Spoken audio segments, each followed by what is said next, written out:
think the general consensus there as well is more shorter radials will outperform fewer longer radials. And as far as chicken wire is concerned, I don't think that is, like, I don't think you can get the larger field necessary for that. Although if you can supplement with wire radials, then that might be okay. But yeah, so like if you do need radials, best advice there is to focus on shorter radials, but more of them, like Greg says, closer to 32. What are you basing this upon, though? Are you having difficulties getting out? People aren't hearing you? Just curious what kind of symptoms you're having. Go ahead. Both. I am not able to get out using that antenna. I'm having to use a mobile antenna, and that's somewhat frustrating. It's kind of like being on field day all the time. The people, like for the new net, for instance, I'm not able to get anything most of the time there. I've been able to reach them twice in the last month. They're saying the signal is weak and very scratchy. So do you have another antenna that you're comparing this against? The ATIS 120A mobile antenna. The only other one I have is a wire antenna that is stretched across the inside of the attic because the HOA is kind of a pain. No, it's more than kind of. Yeah, and both of those antennas are outperforming that one that you're having issues with? Yes. Yep, and the ATIS is the best. It's on a tripod for field day, and I just stick it out up front, and it works much better than the 20-foot antenna. Same coax or different piece of coax? Same coax, and it's going directly into the radio, an 857, that's the 857 A2, and I really, and maybe it'd be better to have somebody have a look at it other than trying to explain, but I'm kind of perplexed. Yeah, that's interesting. I'm afraid I don't have too much experience with those types of antennas. Does anybody else on the net have any other ideas about what could possibly be going on here? Mike Echo. Go ahead, Mike Echo. Echo 0, Mike Echo, Dick in Loveland. Was that model a 14AVQ? Did I hear that correctly? It's a model AV14AVQ, yes. Okay, I pulled up an old instruction manual from I don't know how many years ago off the internet. Just the one question that you asked about radios, it looks like they are giving a chart for how many radios to put in, et cetera, and how effective they'll be. So to answer that question, it looks like it should have radios. It's not just a freestanding antenna.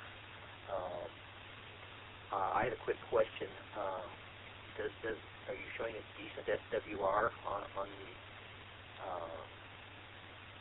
from your transceiver? No, I'm getting a lot of times high SWR, and so I'm pretty sure then with this radio it won't transmit out. It protects itself. You're saying over 3 to 1? Yes. Well, the standard troubleshooting is just, taking a piece at a time, and if you had a dummy load, I would just take that piece of coax, run to the antenna, and put a dummy load on it, and first of all, just see if there's a problem with the coax, and then, you just kind of work out from there. Then you can either isolate it to maybe the coax or maybe the antenna, TV0 in. Thank you. Yes, I do have a dummy load. The coax is good. So I'm going to, I guess, continue my research on it, and that's what hand it to, I guess, as we play with things until the time we work. All right. Well, it sounds like we have a path forward for you there, Ken. I'd love to hear how that works out for you on a follow-up TechNet, just to see if those radials helped with your output. This is K0HAK, Net Control for tonight's NCARC TechNet.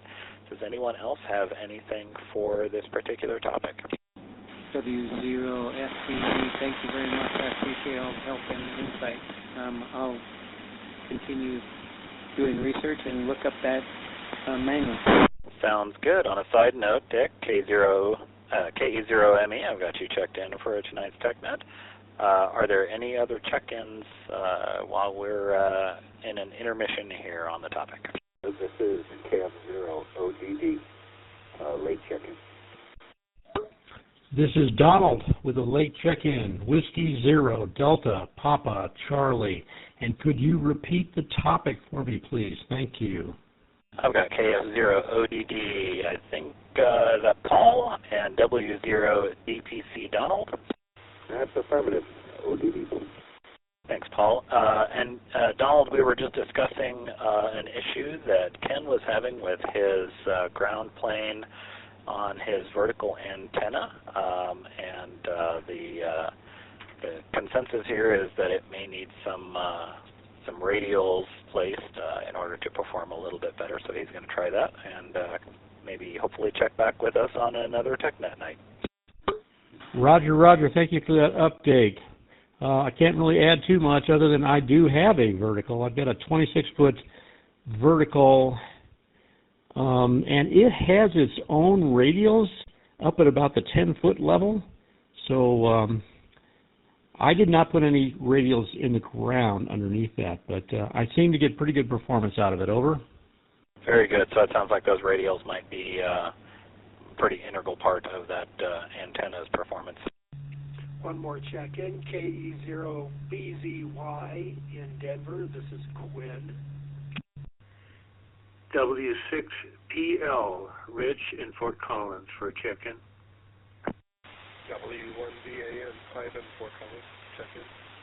All right, I've got a few of you in there. KE0BZY, Quinn, W6PL, Rich, and W1VAN, Ivan.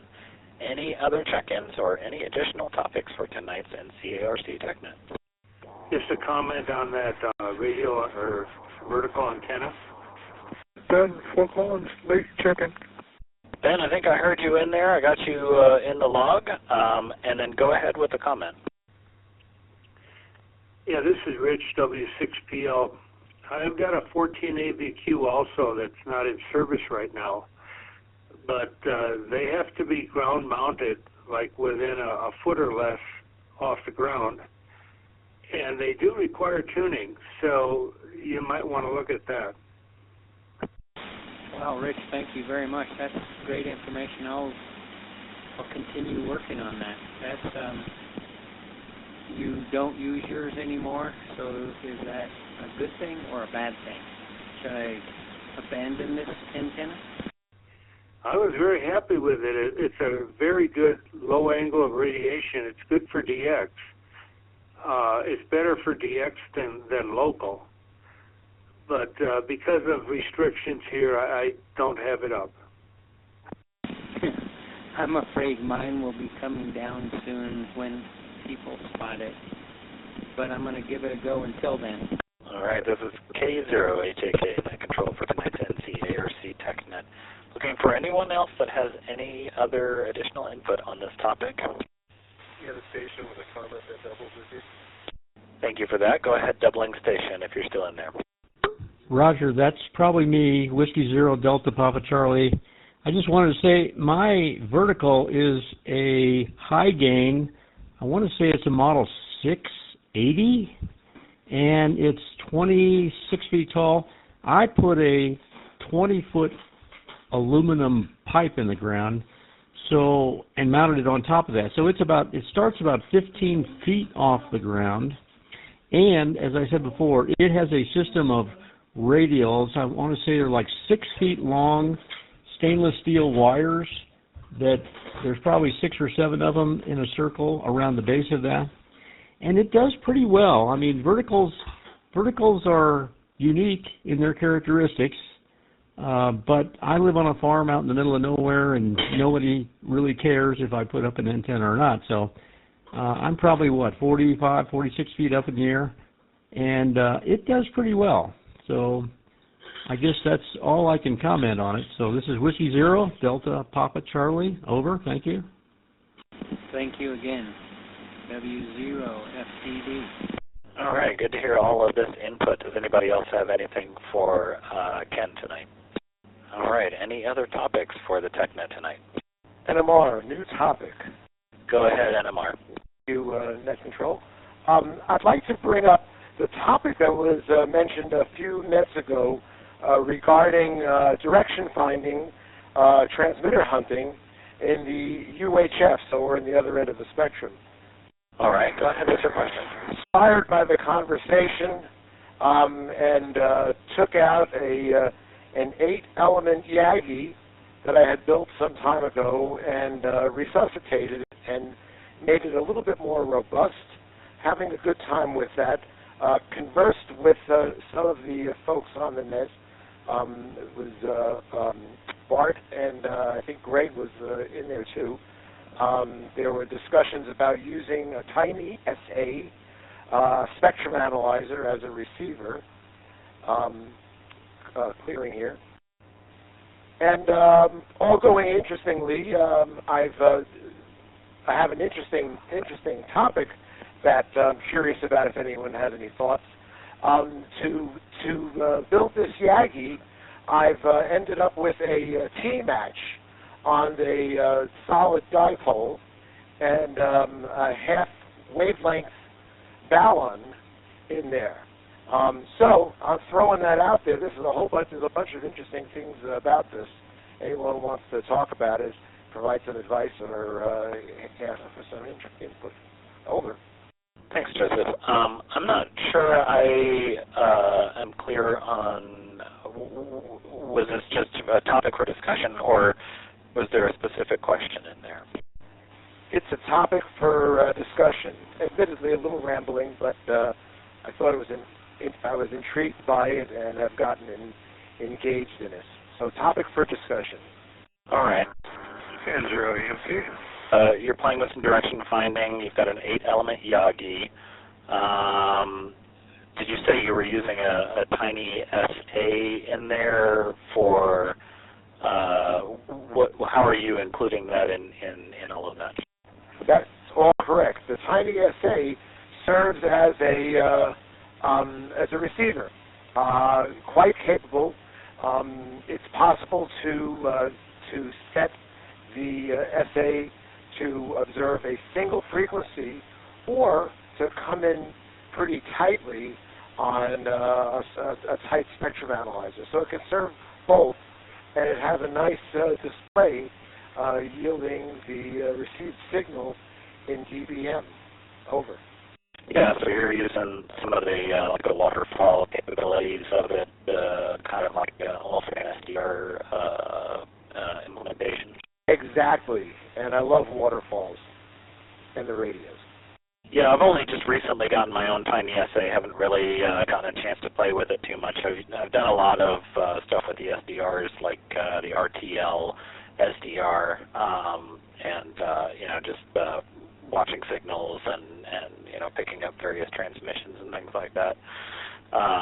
Haven't tried using the tiny SA so much in that mode yet, but it definitely seems to be a very powerful tool. Yes, it is. It feels a lot like using an SDR. I've got an RTL myself. Got a couple of different SDRs. The nice thing about it, I find, is that get it charged up with the batteries, and it's quite portable, self-contained, nice display. I haven't tested to see how much life I get in the batteries, yet it's working pretty nicely. One of the questions that was discussed in a little subgroup was its immunity to strong signals. When apparently I haven't done any transmitter hunting But the folks who have say when you get close, the signals are pretty strong. Need an attenuator on the front end. So I did a quick test to see what the shielding is like on these little plastic casings, and not surprisingly, it's pretty awful. So that's something to be concerned about in use. Yeah, as far as the battery life, I would think it just charges via like a USB-C, right? So you might be able to just connect up a little portable battery bank to kind of extend the life of it, keep it from dying in the field. Does anybody else have anything they'd like to add about using a tiny SA or direction finding? EMP. Go ahead, Greg. Yeah, with regard to Yagis, something I found out painfully when using Yagis for direction finding, you can have a Yagi that performs well over a relatively wide frequency range, like maybe across a 10 megahertz span up in the 70 centimeter band, where it provides a good match. The SWR is reasonable and it seems to work okay, but specifically when using it for direction finding, the pattern of that antenna, like the front to back ratio and where the lobes and the nulls are located, can change pretty markedly through that usable range. So one thing I do now is, before I go out on a hunt on a specific frequency, if it's different than I've used the antenna for in the past, I'll test the antenna pattern out in the field, out in an open area, against a weak signal source prior to the hunt to make sure I know what the antenna does. And let me reset this. Like Joseph has mentioned that the tiny SA can be set to zero span as a single frequency receiver, the nano VNAs can be set to zero span as a single frequency CW source. So you can use the nano VNA on an antenna set to CW as your weak signal transmitter, and then the tiny SA as your receiver when you do these tests, and zero EMP. Thanks, Greg. Good points. And the earlier point made about putting an extra battery on this, of course, is a great idea, and I've got an external battery on order to just anticipate in the future. Like the idea of the nano VNA, I've got one. I use that to tune up the Yagi, and interestingly, I find that the Yagi is really sharp tuning in terms of return loss. I'm not happy with that at all. I've put some extenders on the active the active rung of the antenna so that I could tune it and experiment with it a little bit. I've been doing a lot of fooling around with the T-match. It's got such sharp tuning. I don't get 10 megahertz of good return loss out of it. I get excellent return loss over maybe a half a megahertz, and I can move that around a lot. So I'm looking at thinking of ways of broadening that match at the expense of efficiency of it. Let me make sure I got this. So a Yagi antenna has a number of characteristics, including usable bandwidth, front-to-back ratio, different attributes regarding its overall pattern, and ultimate gain, forward gain. And you can design a Yagi to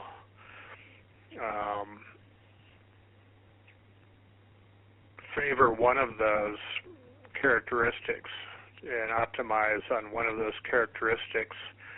And when you do that, you usually damage some of the other characteristics of the antenna. You may be working with someone's design that was optimized for peak forward gain, and they didn't care about bandwidth. The cheap Yagi designs of Kent Britain WA5 VJB that use a folded dipole as the driven element are good working designs, in particular for his in his 70 centimeter group of antennas. He has one intended for satellite use that's designed for 435 megahertz, and I think it's 5 elements, and that's got a good pattern, good clean pattern. Let me reset this. I've built some antennas based on his designs using quarter-inch diameter elements instead of eighth-inch diameter elements, and that gives me more usable bandwidth with the fatter elements. But then again, I check the pattern if I'm using it on a new frequency I haven't used it on before, and 0 EMP. Thanks very much. All good advice. I like the.